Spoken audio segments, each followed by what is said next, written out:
Chinese President Xi Jinping and UK Prime Minister Keir Starmer agreed to develop a long-term and stable comprehensive strategic partnership. The EU designates Iran's Revolutionary Guards as a terrorist organization and adopts new sanctions on Iran following recent deadly protests. And Sudan medics say dozens of civilians have been killed in a drone strike in South Kordofan state. Hello and welcome to Africa Live. As always, great to have you with us. I'm RichardNta, live in Nairobi. And for those of you joining us from across the continent and around the globe, we thank you for joining us. Tonight, I'm alongside my colleague, Rama, who has our business headlines. Over to you, Rama. Thank you very much, Richard. Here's what's coming up in the next half hour. Total Energies' $20 billion liquefied natural gas project in Mozambique is back on track. And Ghana's central bank has cut its main policy rate to the lowest level in 4 years. We'll have the data and the details on those stories and lots more coming your way in the course of the hour. For now, let's start with the latest in current affairs with Richard. Thanks a lot, Rama. Once again, a very warm welcome to Africa Live. Let's begin with our top story.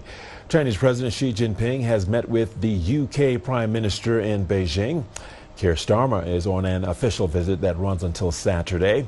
During their talks, the two sides agreed to develop a long-term and stable, comprehensive strategic partnership. President Xi Jinping said that in today's complex and turbulent international landscape, as permanent members of the UN Security Council and major global economies, China and the UK must strengthen dialogue and cooperation, both in maintaining world peace and stability and in promoting economic growth and people's livelihoods. Guided by a long-term historical perspective, China is ready to work with the UK to transcend differences, respect each other, and turn the vast potential of bilateral cooperation into tangible outcomes. This will open new prospects for China-UK relations, deliver benefits to both peoples, and contribute to global peace and development. President Xi said mutual trust is the foundation of stable and enduring state-to-state relations. China has always followed the path of peaceful development. It has never started war nor occupied an inch of foreign land. No matter how it develops, China will never pose a threat to other countries. With a cultural tradition that values harmony and diversity, China sees its economic and trade cooperation with the UK as inherently mutually beneficial. As China embarks on its 15th five-year plan, President Xi called on both sides to expand cooperation in education, healthcare, finance and services, and to jointly advance research and industrial application in fields such as artificial intelligence, bioscience, new energy and low-carbon technology, aiming for shared development and prosperity. He expressed to China's hope that the UK will provide a fair, just and non-discriminatory business environment for Chinese enterprises. As two major cultural nations that have significantly contributed to human progress, China and the UK should further enhance people-to-people exchanges and facilitate travel. China welcomes more visits from UK government, parliamentary and local delegations to gain a comprehensive, objective and accurate understanding of the country, and is willing to actively consider granting unilateral visa-free entry to British citizens. President Xi noted that rising unilateralism, protectionism and power politics have seriously impacted the international order. International law can only be effective when all countries abide by it. President Xi stressed the major nations in particular must lead by example, otherwise the world risks sliding back into the law of the jungle. As supporters of multilateralism and free trade, China and the UK should jointly advocate and practice true multilateralism, promote a more just and equitable global governance system, and work toward an equal, orderly, multipolar world and inclusive, beneficial globalization. Prime Minister Keir Starmer conveyed greetings from King Charles III to President Xi. He expressed his pleasure to be the first British Prime Minister to visit China in 8 years, leading a delegation of over 60 representatives from UK business, industry and cultural sectors, a demonstration of the breadth of the UK-China cooperation and the UK's commitment to deepening engagement with China. As major global economies and permanent UN Security Council members, Starmer said that amid today's turbulent and fragile international situation, it is crucial for the UK and China to establish a long-term, stable, comprehensive strategic partnership based on mutual respect and trust. He reaffirmed that the UK's long-standing policy on Taiwan remains unchanged. The UK is ready to maintain high-level engagement with China, strengthen dialogue, and enhance cooperation in trade, investment, finance, environmental protection, and other areas to support mutual economic growth and benefit both peoples. Starmer noted that closer people-to-people exchanges deepen mutual understanding, and the UK is willing to promote exchanges between legislative bodies and other sectors.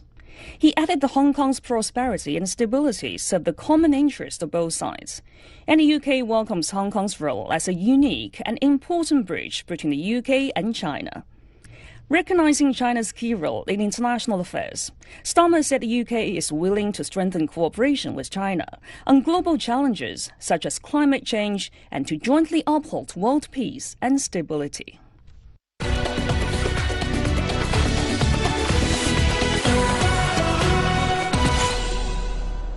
Iran has rejected talks with the U.S. while facing continued military threats from Washington. Foreign Minister Syed Abbas Araghchi says the U.S. must abandon threats if it wants negotiations. He says Iran welcomes a new deal on its nuclear program, but will respond forcefully to any U.S. military operation. An advisor to Supreme Leader Ayatollah Ali Khamenei warns that any U.S. military action will open the U.S., Israel, and its supporters to being targeted by Iran. U.S. President Donald Trump has urged Iran to return to talks over its nuclear program, even as he deploys significant military forces to the Middle East. Trump says they're ready to act if necessary. Iran's Press TV says Iran's Revolutionary Guard naval forces will carry out live fire exercises in the Strait of Hormuz on Saturday and Sunday.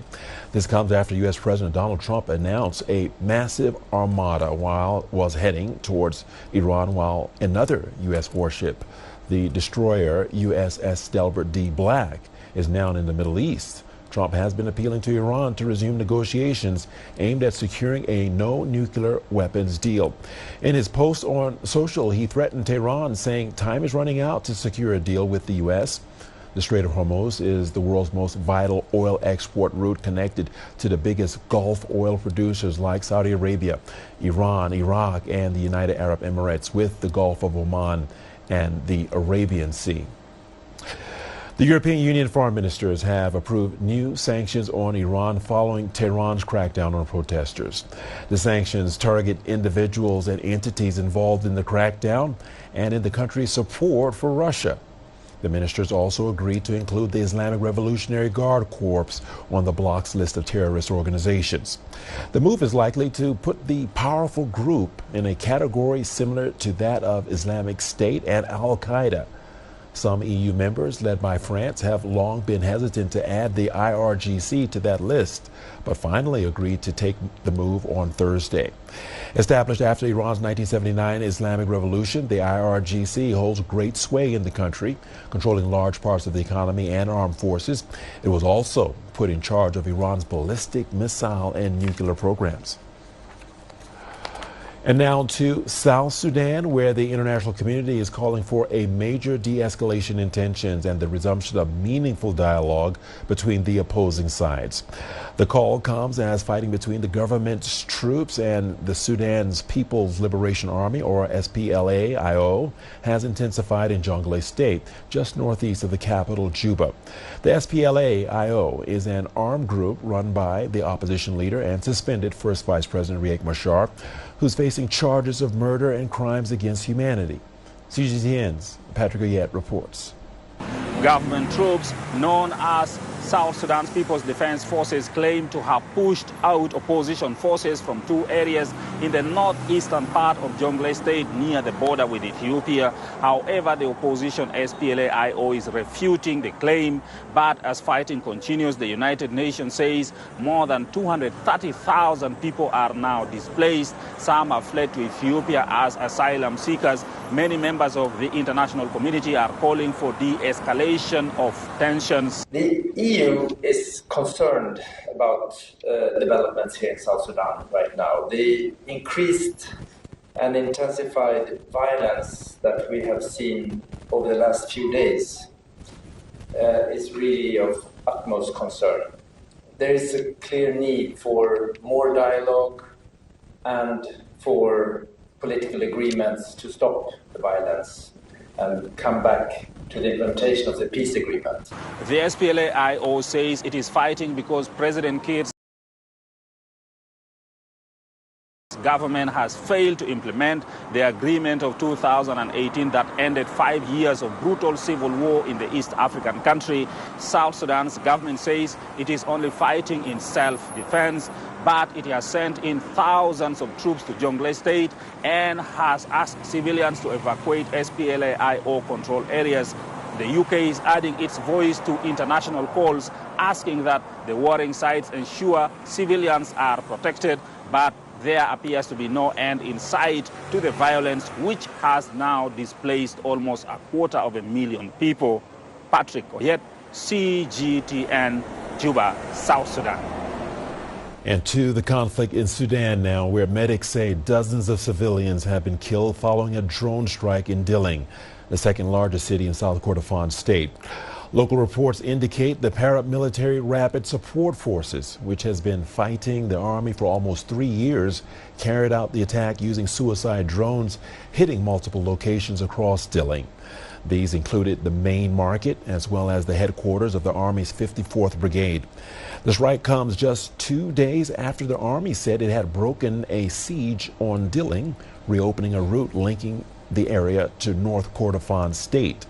The United Nations warns that escalating clashes in the wider Kordofan region are deepening humanitarian needs and placing civilians at growing risk. Our humanitarian colleagues tell us that access routes are still cut off and the city's prolonged isolation has pushed conditions to crisis level. Humanitarian operations remain limited, with only a small number of non-governmental organizations operating under severe constraints. Our partners tell us that half of Dilling's civilian population fled last year, while those who remain face critical shortage of food, health care, and other basic needs. Across Kordofan, the International Organization for Migration estimates that more than 88,000 people were displaced between late October and mid-January because of this continuing conflict. Well, let's go to Niger's capital, Niamey, where calm has now returned after sustained gunfire and loud explosions were heard near the city's main airport. Witnesses say the shooting began in the early hours of Thursday morning and lasted for about 2 hours. There has yet been no official statement from the government on its cause or on possible casualties.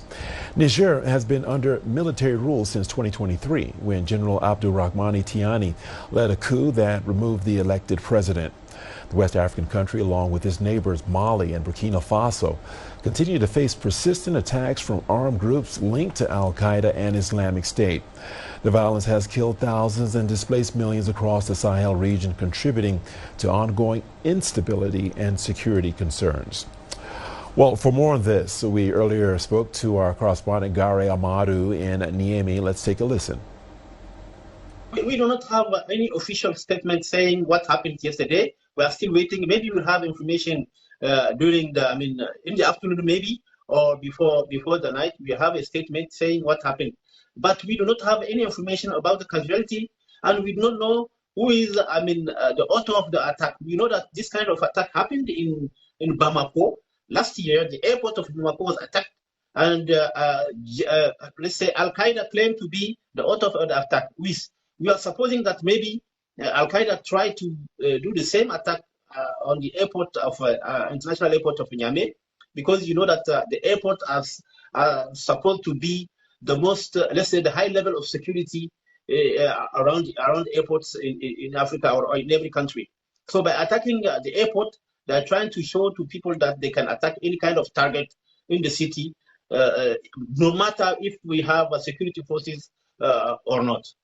Right now, everything is quiet. We say that the gunshot stops 3 hours before after the beginning, and now we can say that security forces are under alert, and people are afraid because the fact that the first time the capital is being attacked by terrorists, people are afraid that maybe another attack will happen in the capital, in the middle of the capital, maybe against an hotel or something like that.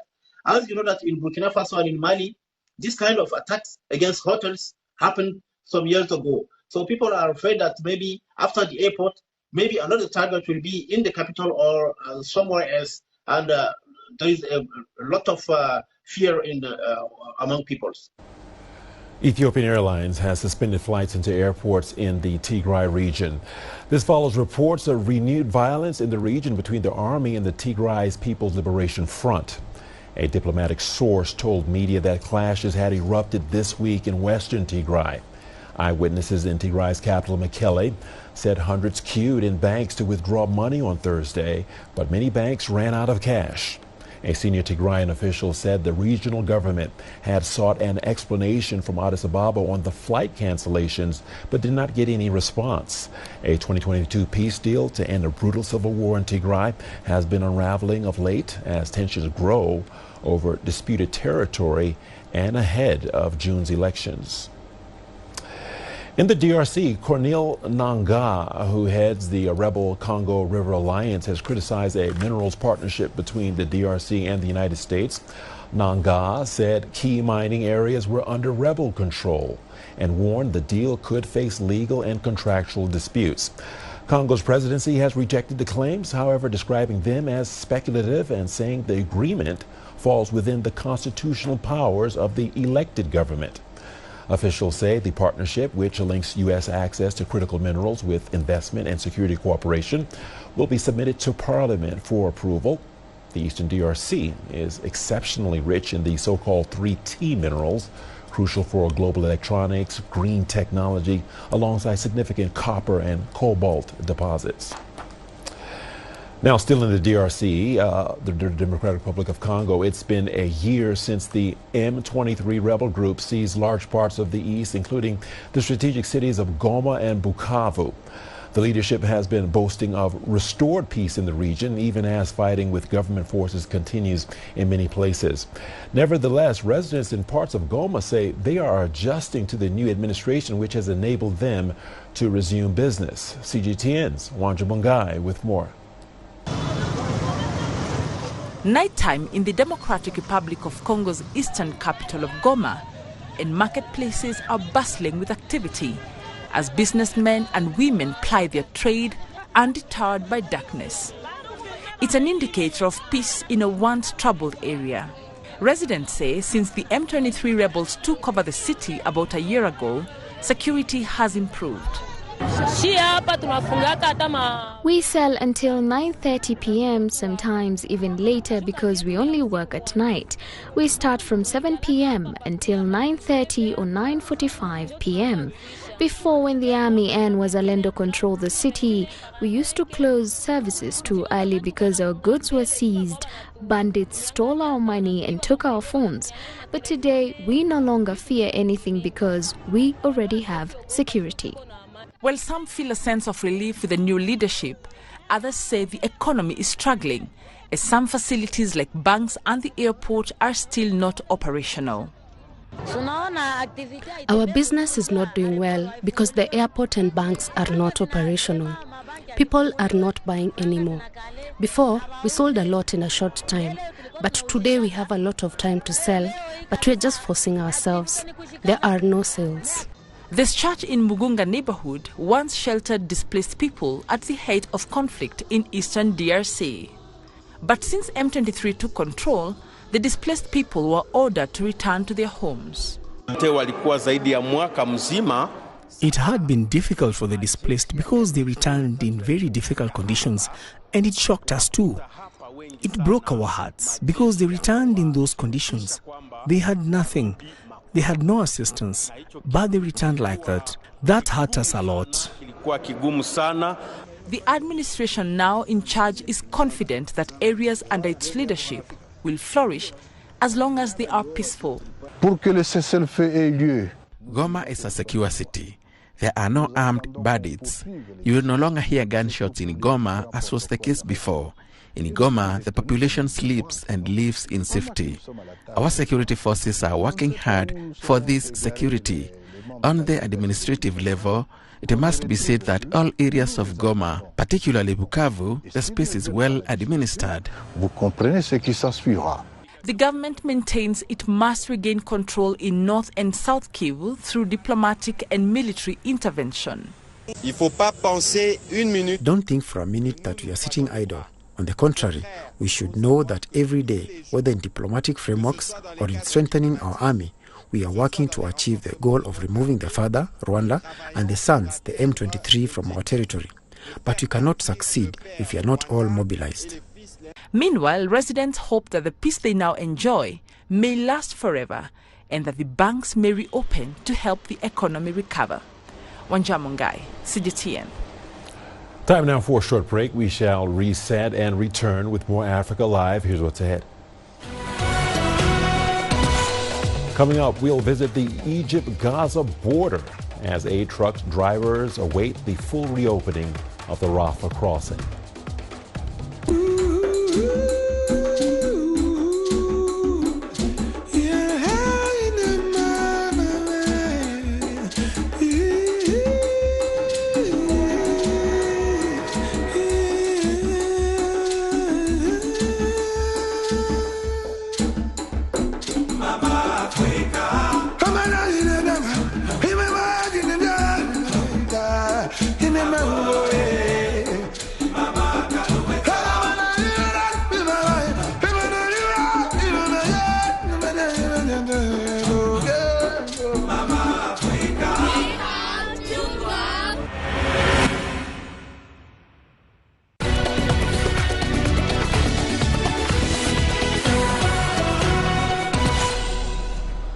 Welcome back to Africa Live. Thanks for staying with us. Under a ceasefire agreement signed in Egypt's Sharm el-Sheikh last October, Palestinians are still waiting for the full reopening of the Rafah border crossing.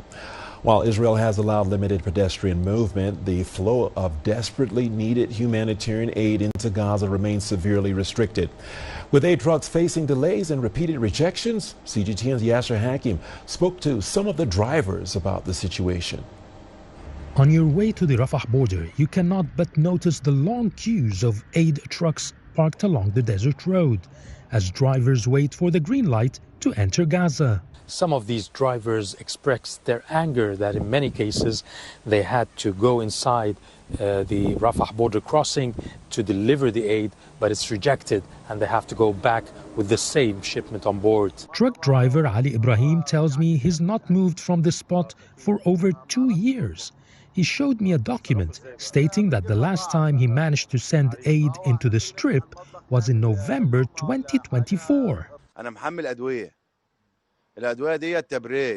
am carrying medicine, important medicine. My cargo was denied by Israel 21 times. For 15 months, I went to the border and they turned me back. Ali is frustrated.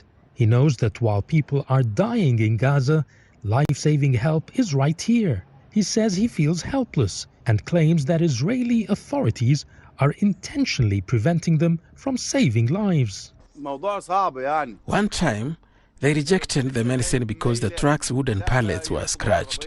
The other time they said, my truck is 180 centimeters high and should be 5 centimeters shorter. Just excuses. They unload the medicine, they break a lot of it while searching, then they load it back and tell me it's rejected. But Ali's colleague, Adil, was luckier today. He's just returned from a successful delivery to Gaza after many weeks of delays.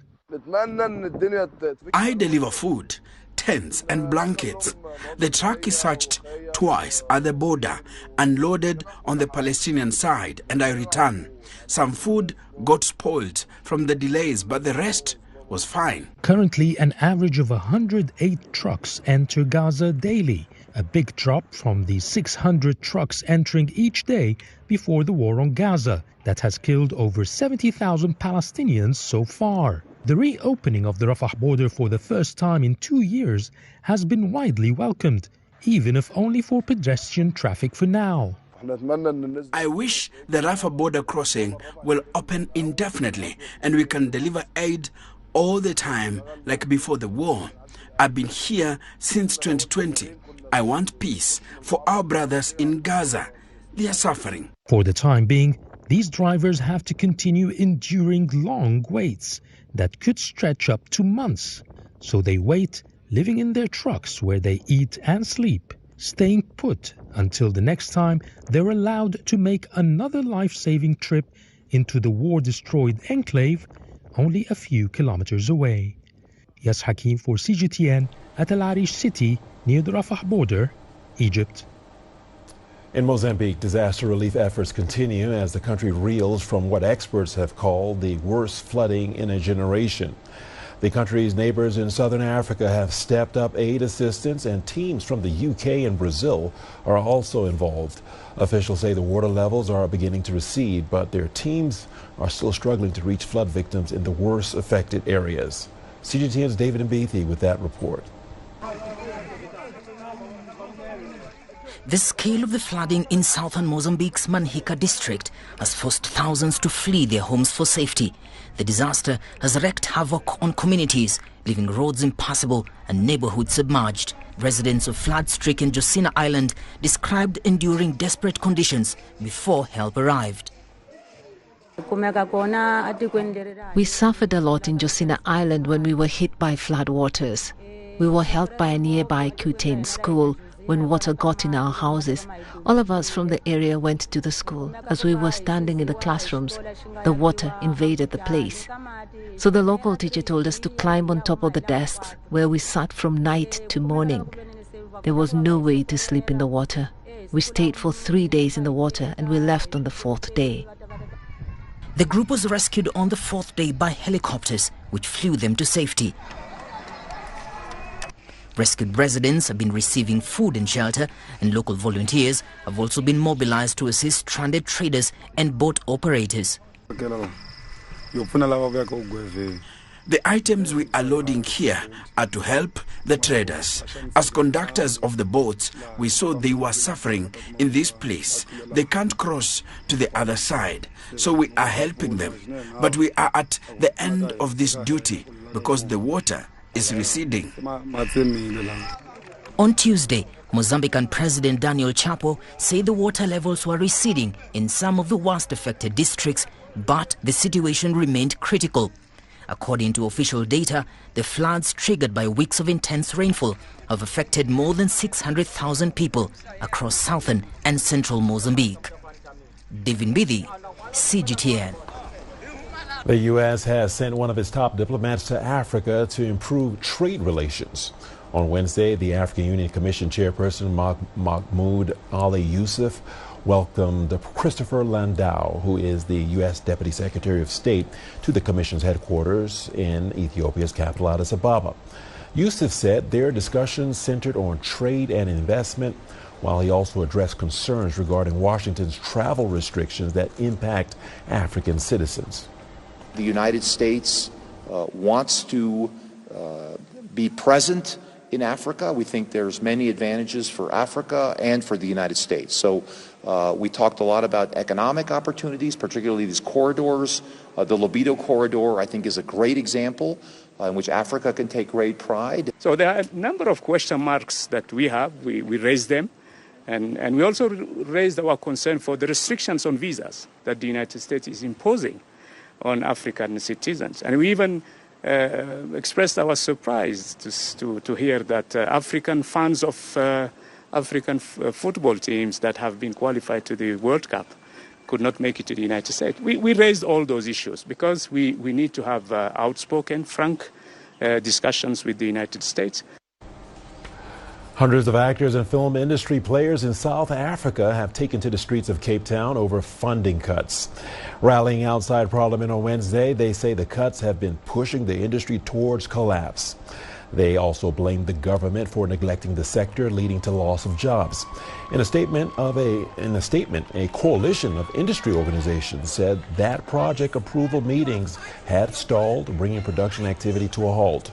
South Africa hosts one of the continent's most established film and television industries and has long been a destination for international productions. A second demonstration is scheduled for Pretoria on Thursday. We're here today because government has largely ignored the sector, the film and television sector, the screen sector. And what has happened is that the DTIC, our Department of Trade, Industry and Competition, has maladministered the film and television rebate. That has led to a loss of jobs. That has led to business going to other countries, and we are losing out on work as South Africans. We are losing work, we're losing money. The SA film, people don't understand. They think that we're earning so much money, but actually we are suffering. Our families are suffering. The people that work in the film and television industry are suffering. We're not getting funding. Well, Rama is in the studio, and that means it's time for our business segment. Over to you, Rama. Thank you very much, Richard. Here's what's coming up in the world of money. Total Energi's $20 billion liquefied natural gas project in Mozambique is back on track. And Ghana's central bank has cut its main policy rate to the lowest level in 4 years.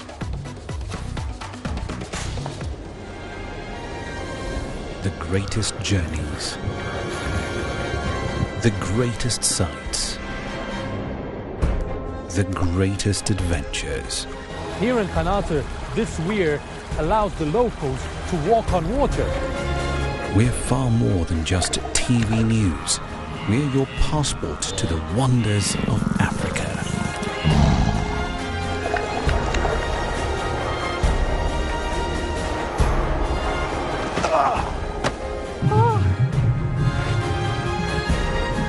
So let's explore.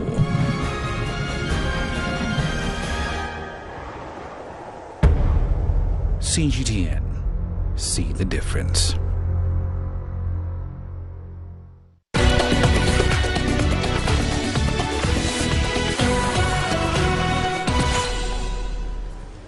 Welcome back. Let's start in the world of energy. Mozambique and the French fossil fuels firm Total Energy have formally restarted the country's $20 billion liquefied natural gas project. Now remember, this is coming nearly 5 years after the project was put on hold following a deadly attack by militants in the area. Total Energy, which has taken extra equity with its partners after some backers pulled out, said late last year it was ready to resume work at the site in the northern province of Cabo Delgado. With the capacity to produce about 13 million metric tons of liquefied natural gas every year, the project is expected to make Mozambique a major gas exporter. In fact, it could generate as much as $35 billion for government coffers over its lifetime from a combination of taxes, oil profits and other contributions. South African exporters hit quite hard by American trade tariffs are hoping for reprieve when the US Supreme Court finally hands down its judgment on a matter related to those tariffs. Recent data indicates that US-bound shipments fell in the fourth quarter of 2025, which is typically the strongest period due to holiday demand. Small and medium-sized exporters were among the hardest hit. They saw a near 50% swing against expected volumes. CGTN's Julie Shire tells us more. South African winemakers have been hard hit by a 30% tariff imposed by United States President Donald Trump's administration last August. Producers export up to 5% of their volumes to the United States. Once profitable cross-border sales have now turned into loss-making transactions. Our competitors, especially in the US market, are the Southern Hemisphere guys, South America, Chile, Argentina, New Zealand and Australia, and those guys have had lesser tariffs than us. So our wines are becoming expensive in the market. So yeah, it's really going to be tough. Other industries, including the automotive sector and smaller exporters selling fashion items, art and skincare products directly to US consumers, have also felt the pinch. They are pinning their hopes on a case before the US Supreme Court, which will determine the legality of the tariffs imposed under the International Emergency Economic Powers Act, a move that upended global trade rules. If it finds that, as have been preliminarily found, that the tariffs have been imposed illegally or incorrectly by Mr. Trump, which I'm sure has happened,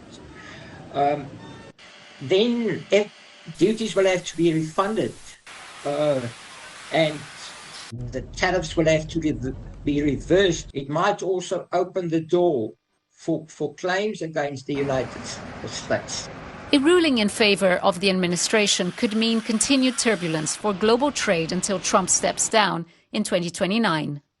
But if it is constitutional, we can expect President Trump to double down on these tariffs, because now it'll set a precedent that he is allowed to use this act. He is allowed to do whatever he wants with these tariffs. If he wants to impose a 100% tariff on a country, he is legally allowed to do that if it is constitutional.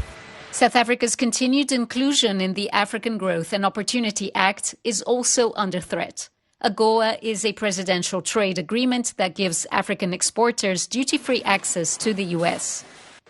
Although it has been extended for 3 years, a diplomatic standoff with the Trump administration could see South Africa booted, compounding pressure on an automotive industry already reeling from higher tariffs and rising imports. It will be a big impact in the sense that the United States is the third biggest export market for us. And that market has grown over the years. I think since 2000, it has grown by 498%.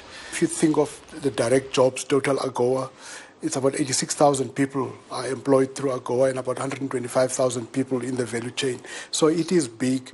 Exclusion from AGOA could also reshape trade dynamics across the continent. If our neighboring countries get granted AGOA and South Africa does not, it creates South Africa into a somewhat island that's not favorable to be invested in.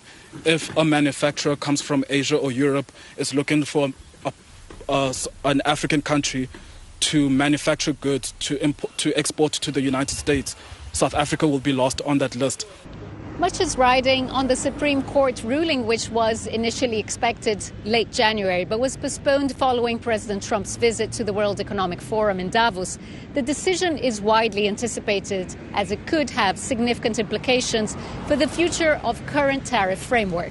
Julie Shara, CGTN, Cape Town. On to Uganda now. Authorities there have announced plans to cut their external budget input by around 84% year on year in the next fiscal year that starts in July. In a post on X, the platform formerly known as Twitter, the country's finance ministry said such support, which typically comes in the form of loans and grants, is forecast to decline to around $93 million. That's compared to the prior year's figure, effectively the current fiscal year we're in, of $586 million. Now, the East African economy also plans to cut domestic debt issuance by 21.1% in the fiscal year starting in July. That move comes as the government is accelerating efforts to ramp up domestic revenue collection to help trim its ballooning public debt. On to Ghana now. The central bank there has cut its main policy rate by 250 basis points, taking it down to 15.5%. The cut, however, is below most economists' expectations, and it is nonetheless the lowest level in 4 years as inflation in the country is declining. The bank has now brought down its main lending rate by a cumulative 12.5 percentage points since the start of its current easing cycle last July. Ghana's central bank governor attributed the latest Monetary Policy Committee decision to a combination of macroeconomic conditions that he says have generally improved quite a bit. The bank expects consumer inflation for the first half of the year to be broadly aligned with the bank's medium-term target range. Growth in the meantime is forecast to remain quite strong in 2026. Gold in the meantime, it just continues to soar to new records. It hit new levels with futures breaking over $5,500 an ounce in trade in Asia. Prices of gold have now gone up by over 27% in less than a month. The surge has been fueled in part by central bank buying, geopolitical uncertainty, and fears of a U.S. government shutdown as soon as tomorrow. All of that combining to drive demand for the safe haven metal. The outlook remains strongly bullish on Wall Street. Deutsche Bank sees gold hitting $6,000 by year end. Bank of America is forecasting it could hit that level even sooner, potentially by spring. Speaking of American monetary policy, the U.S. Federal Reserve has kept the policy rate there unchanged, despite calls from the country's president, Donald Trump, for much more aggressive rate cuts.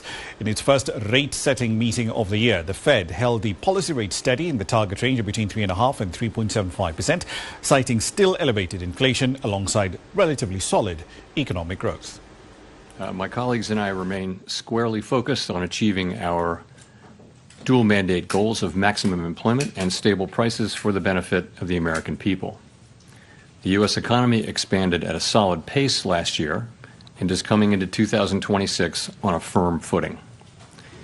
While job gains have remained low, the unemployment rate has shown some signs of stabilization, and inflation remains somewhat elevated. In support of our goals, today the Federal Open Market Committee decided to leave our policy rate unchanged.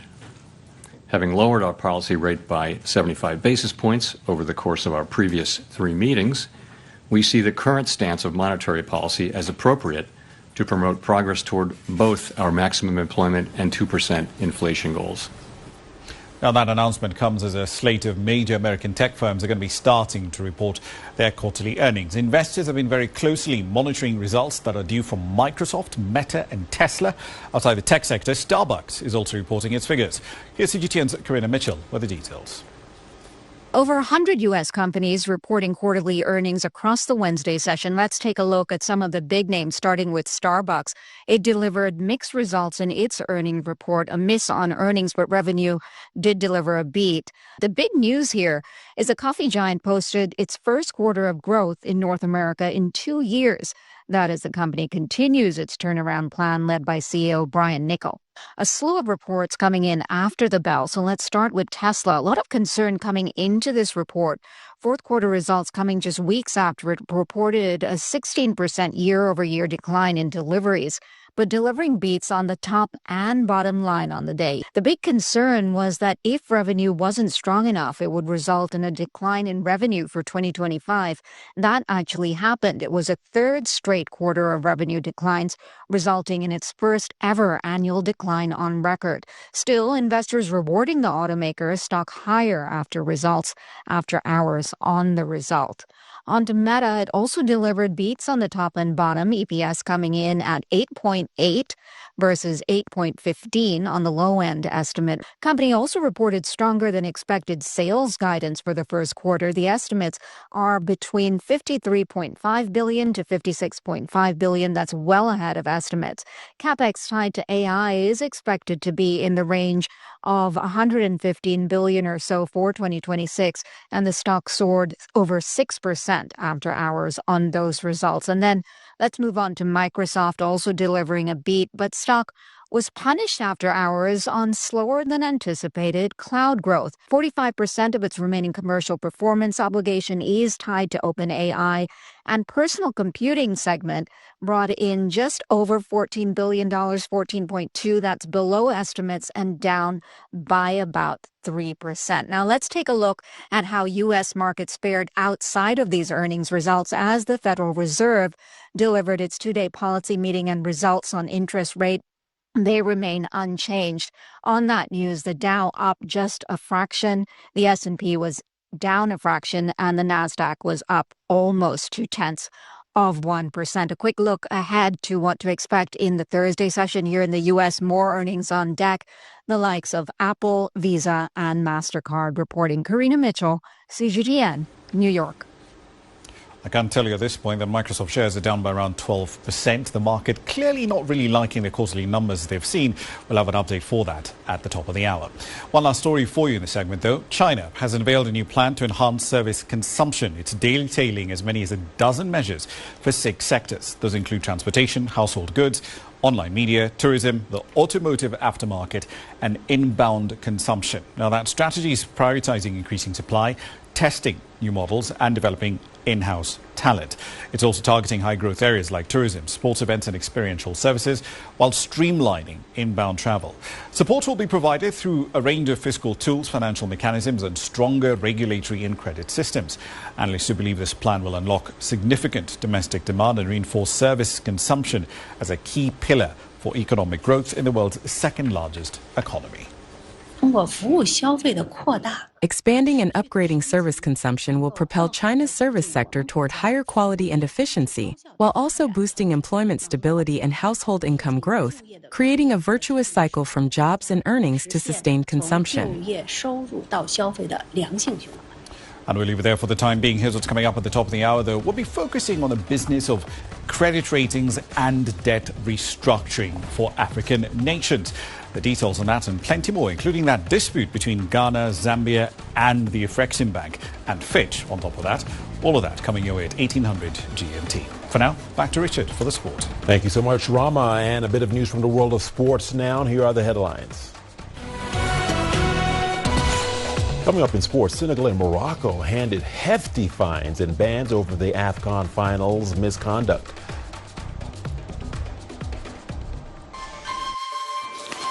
You don't find the stories of North Africa by sitting on the sidelines. You got to get out, go there, and you'll find them. In the bazaars of Casablanca.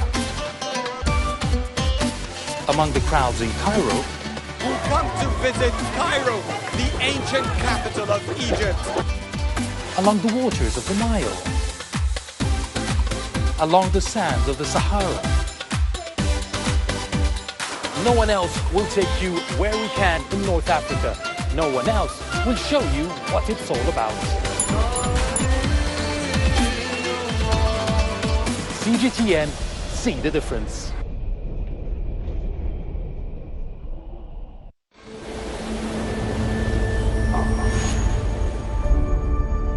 How would you create your legend? On the fields, on the tracks, in the arenas of Africa. Were you born to be a player? Could this moment be yours?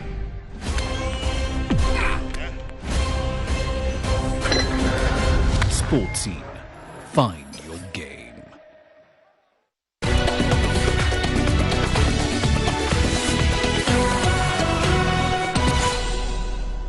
Welcome into sport on Africa Live with me, RichardNta. Let's talk a bit of football. African football's governing body, CAF, has slapped both Senegal and Morocco with hefty fines as well as player suspensions as a result of the chaos that erupted during the AFCON finals earlier this month.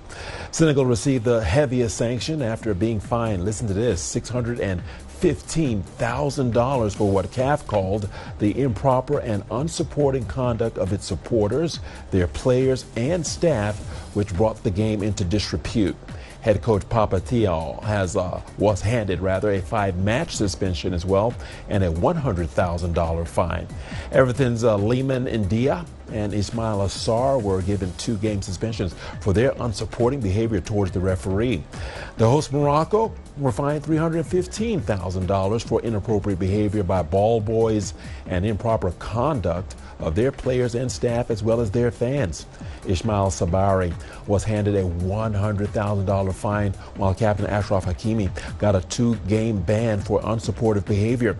Senegal won the match 1-0 after extra time.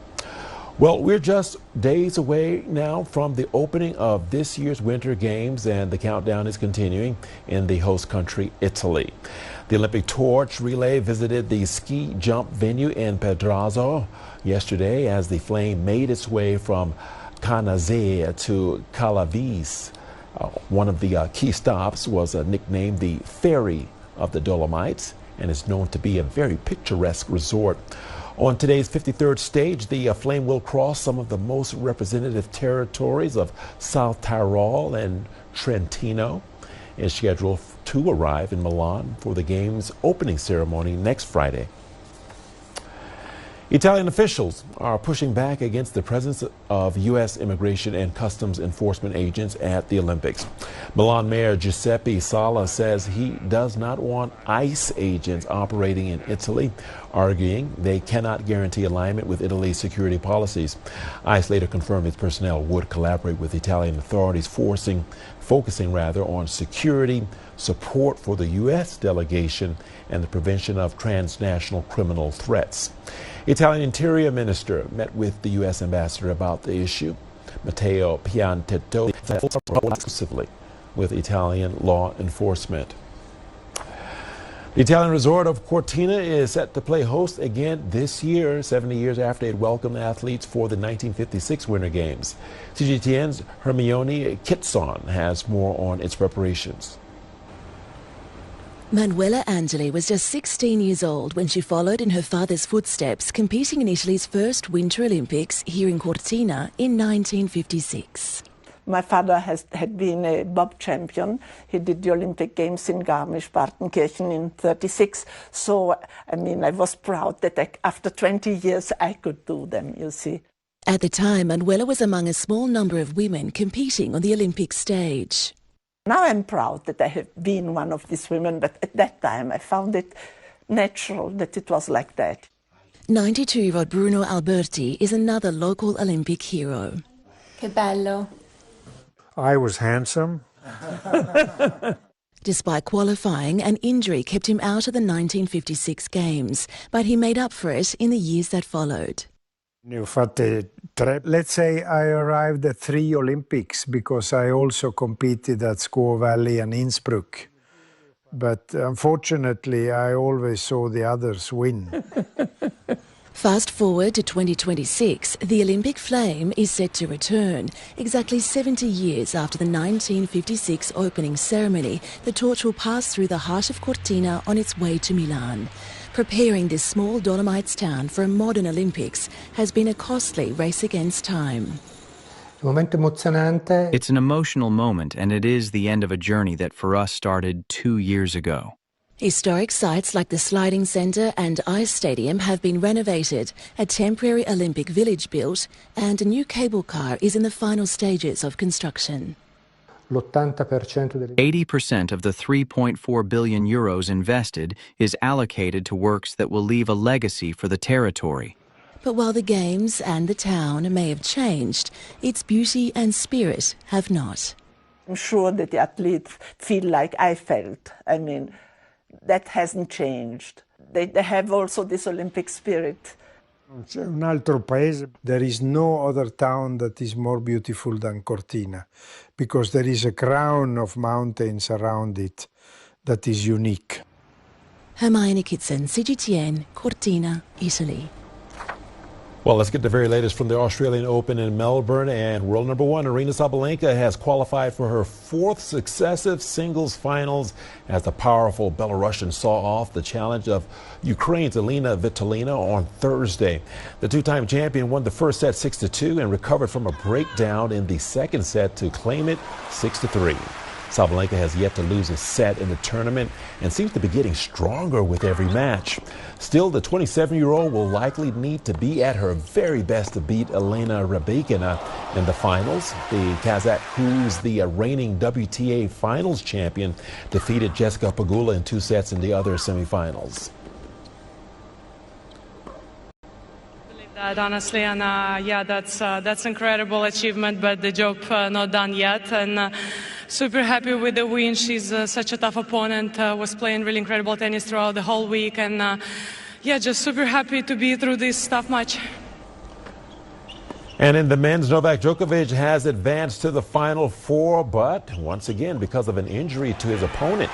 Serbia's 24-time Grand Slam winner didn't even have to play Jakub Mensik in the 4th round, with the Czech player withdrawing before the match. And he was 2 sets down in his quarterfinals against Lorenzo Musetti when the Italian pulled up in the 4th game of the 3rd set. The 23-year-old tried to play on, but he eventually chose to retire. After the match, Djokovic wished his opponent well and admitted the Italian was the better player on the day. I don't know what to say except that, you know, I feel really sorry for him, and he was a far better player. I was on my way home tonight. Don't know what to say. I mean, this kind of things happen in sport, and it happened to me a few times, but, you know, being in quarters of a Grand Slam, 2 sets to love up, and being in full control, I mean, so unfortunate. I mean, I don't know what else I can say. I really wish him a speedy recovery, and he should have been a winner today.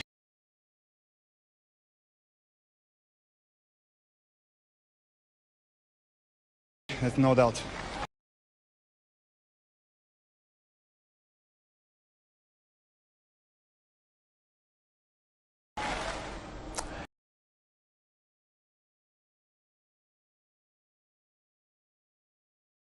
Djokovic will play Yannick Sinner in that semifinals after the second seed brushed past Ben Shelton in straight sets. The two-time defending champion never looked in serious danger against the American and went on to win 6-4.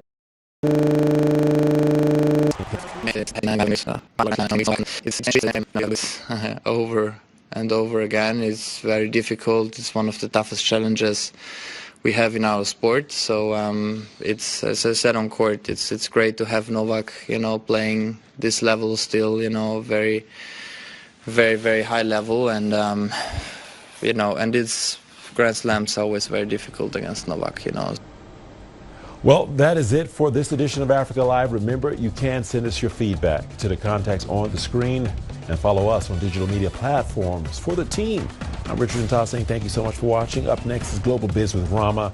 So stay tuned and stay here on CGTN.